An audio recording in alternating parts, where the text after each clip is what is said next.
house smelled like money and old grudges. That specific combination. Beeswax candles, fresh cut peonies, and the faint chemical bite of mother's perfume. The one she'd worn since before I was born and would probably wear into her grave. Hit me the moment I walked through the front door of my parents' Connecticut estate. My sister's engagement party. 3 weeks out from the wedding. Every relative we had gathered under crystal chandeliers and soft catering lights holding champagne flutes like weapons. I pressed my palm flat against my sternum, just for a second, just to feel something steady. Elena. My mother materialized from the crowd the way she always did, not walking toward you, but simply appearing, as if the universe rearranged itself around her convenience. She was beautiful in a way that cost a lot, and forgave nothing. Her eyes moved down my dress, up again, settled on my face with that particular expression she perfected. Warmth on the surface, audit underneath. You're late. By 8 minutes. Your sister has been asking for you. She hadn't. We both knew it. But this was how my mother operated. She handed you obligations dressed up as affections, and you were supposed to receive them gratefully. I moved into the room.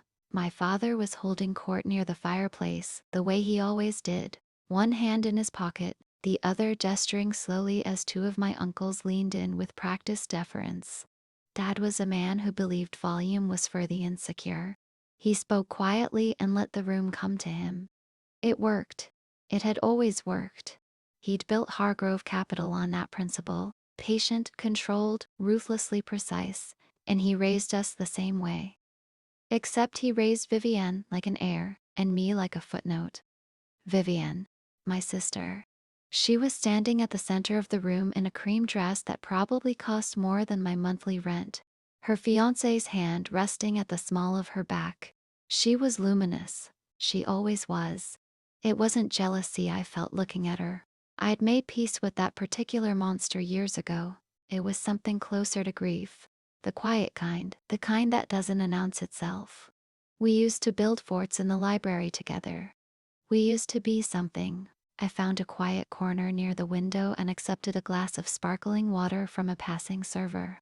Outside, the October garden was going gold and amber, the hydrangea heads browning beautifully at the edges. It looked the way I felt. You look like you're planning an escape route. I turned. Daniel was leaning against the wall beside me, hands in the pockets of his dark blazer, a small smile pulling at one corner of his mouth. He'd arrived separately, my request, not his preference. He'd wanted to walk in with me, but I'd told him it would be easier this way, and we both knew what I meant, and he let me have the lie without argument. That was one of the things about Daniel. He let me have my small dignities. I'm always planning an escape route, I said. He handed me a canapé I hadn't asked for.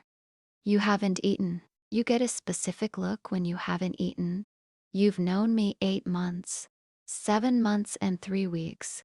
He said it simply, without calculation, just fact. That's enough time to learn a look. I ate the canapé. It was good. Everything in this house was always technically good. He was hard to categorize, and I'd stopped trying. He worked in logistics.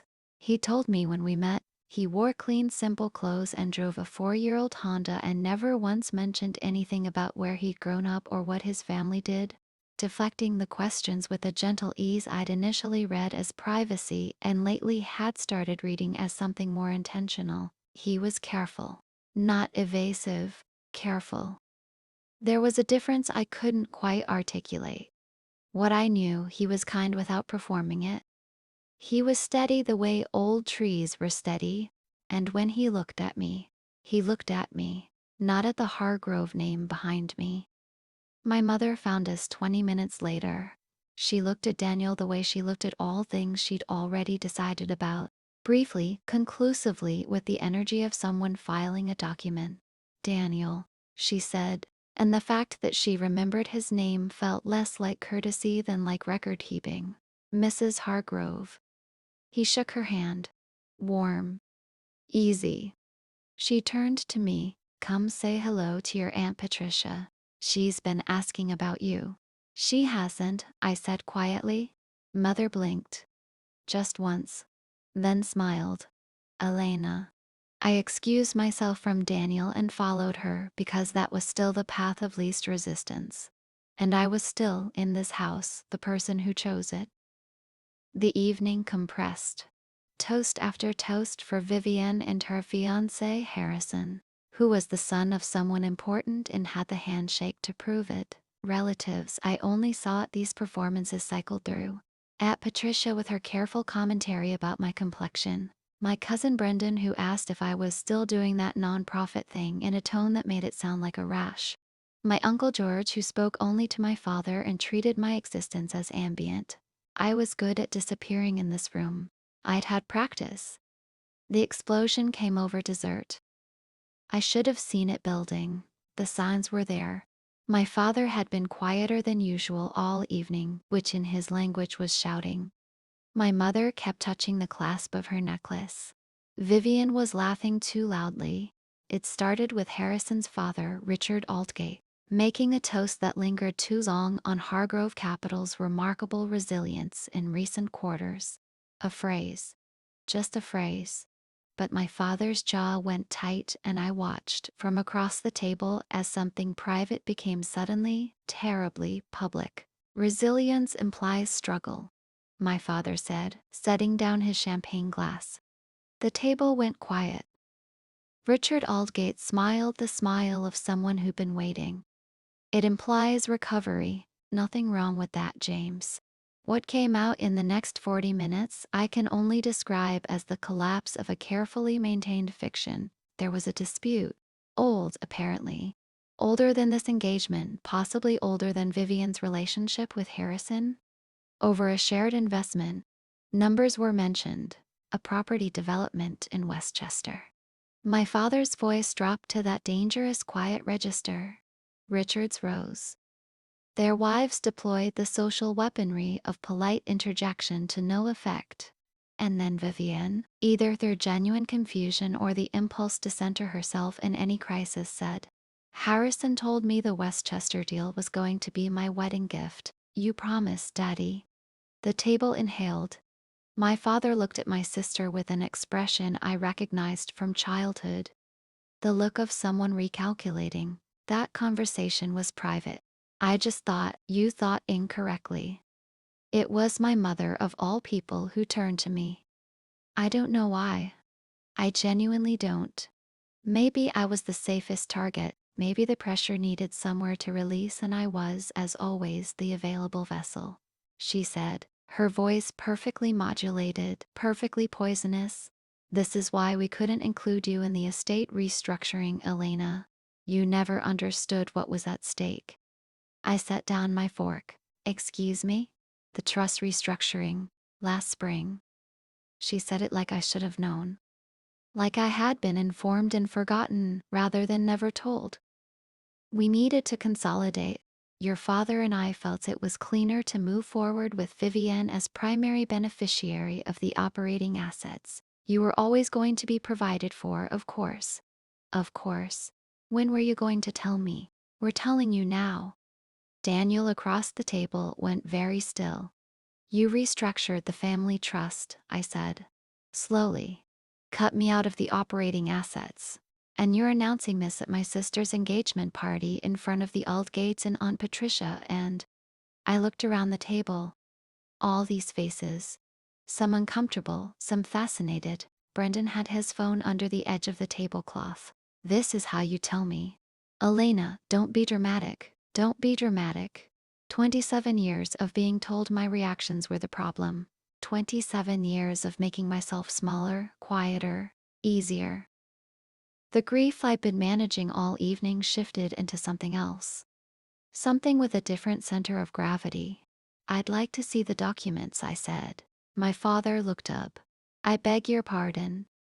The trust restructuring documents. I'd like to see them. The silence that followed was the loudest thing I'd ever heard in that dining room. I was still shaking when Daniel walked me out to the car. My hands wouldn't cooperate. kept opening and closing against my thighs like they were trying to hold something that had already fallen. The October air was cold and smelled like wet leaves and car exhaust, and I stood at the edge of the driveway and breathed it in like it was medicine. "Hey," Daniel said. Just that. I turned and let him pull me in, my forehead against his shoulder, and I cried. Not the pretty kind, the real kind, the kind that comes from somewhere structural. While the catering staff moved quietly through the lit windows of the house behind us, by morning Vivian had posted it wasn't explicit. It never was, with people like her. She'd learned that from our mother. It was a soft focus photo of herself and Harrison, captioned "Grateful for the people who show up for family." But the family group chat that followed it was less artful. Aunt Patricia's interpretation, Brendan's read, 3 cousins I barely knew, chiming in with fragments of what they'd heard, each version further from what had actually happened, each one making me smaller and stranger and more unreasonable. "She screamed at your father in front of the Aldgates." James looked mortified. "What got into her?" "She's always been difficult. Remember when she didn't come to Grandma's birthday? Something's off there." I read it once, muted the thread, and put my phone face down on Daniel's kitchen table. His apartment was small and clean. Books on actual shelves, not for decoration. A coffee maker that looked like it had been purchased for functionality rather than aesthetic. I'd been here dozens of times and never once felt like I was being evaluated. "You should eat something," he said from the kitchen. "You always say that. You're always not eating." I watched him move around the small space, confident, unhurried, and felt that low-grade unease I'd been quietly carrying for weeks surface more clearly. There were small inconsistencies I'd cataloged and never examined. The quality of his watch, which I'd assumed was a gift. The way he spoke to people in service positions. Not friendly because he was trying, but fluent, easy, like someone who'd spent time on both sides of that equation. The phone calls he took in the other room, brief and quiet, in a register that wasn't casual. "Daniel," I said. He turned. "Who are you?" He was quiet for a long moment, set down the mug he'd been holding, pulled out the chair across for me and sat down. "You deserve the full answer," he said. "I've been waiting for the right time, and I'm aware that's a cowardly thing to say." "Then say the true thing." His name was Daniel Say. That part was real. What he hadn't said was that Daniel Sayo was the only son of Charles Sayo, who had built Sayo Pacific Group from a regional shipping operation into one of the largest private logistics conglomerates on the East Coast. That the logistics work wasn't a job, it was an inheritance. That the Honda was a choice, not a constraint. Made by a man who'd watched wealth turn people into something he didn't want to be. "I've been introduced to 3 women by my parents' social circle," he said, "and every single conversation started with what my family was worth. I wanted, just once, to be known first." I stared at him. "You're telling me," I said slowly, "that the man my mother dismissed as not good enough is worth considerably more than your father's restructured trust." He said it without satisfaction, which somehow made it worse and better at the same time. I started laughing. It came out fractured, a little hysterical, but genuine. I didn't want revenge. That clarified for me somewhere in that kitchen, and I held onto it like a compass. Not the cold, theatrical kind. Not humiliation for humiliation. What I wanted was truth, documented, irrefutable, and placed calmly in front of people who had counted on my ignorance. Daniel connected me with his family's attorney, a woman named Claire Baymont who wore no-nonsense glasses and had the energy of someone who had stopped suffering fools around 2007.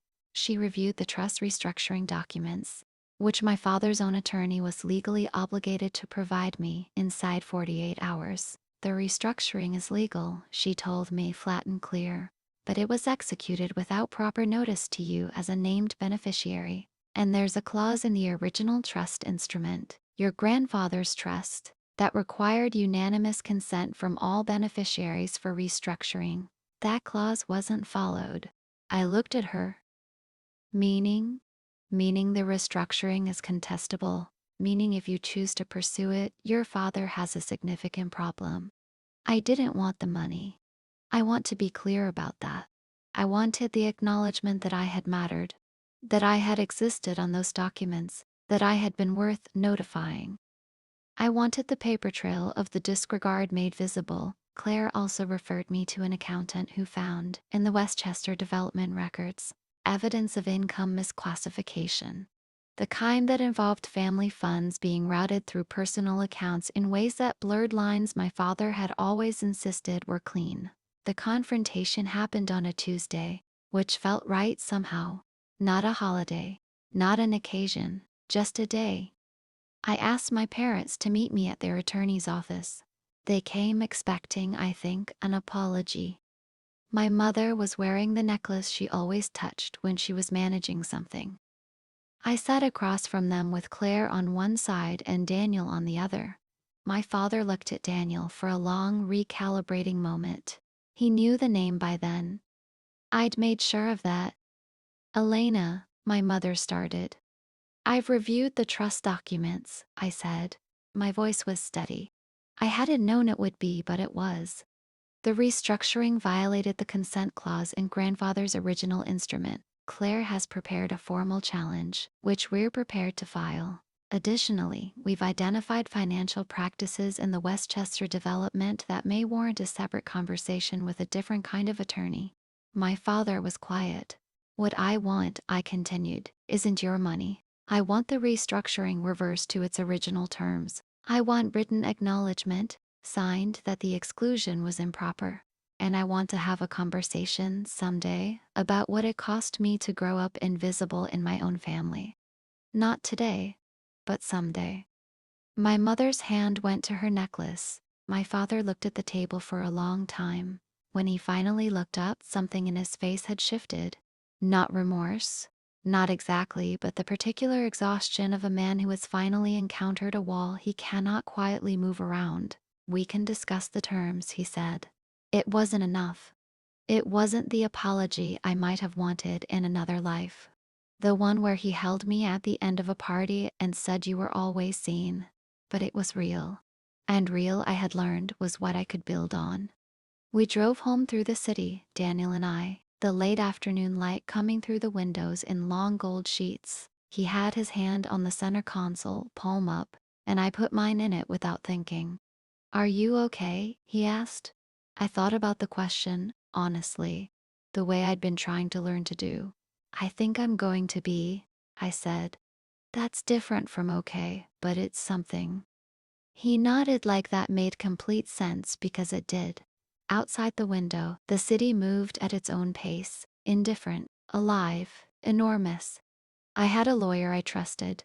I had documents with my name on them. I had a man beside me who had chosen, deliberately and at some cost to convenience, to be known before being valued. I thought about my mother's question at the party. Not the one she'd asked out loud, the cruelty about the trust, but the one she'd asked weeks before. At a Sunday dinner I tried to forget, your sister's wedding will be perfect. When's your turn? And my answer, which I hadn't known then but knew now, fully, quietly, without needing her to understand it. It already happened. I just didn't invite you to it. Not a ceremony, not a venue. The moment I stopped making myself small enough to fit in rooms that were never built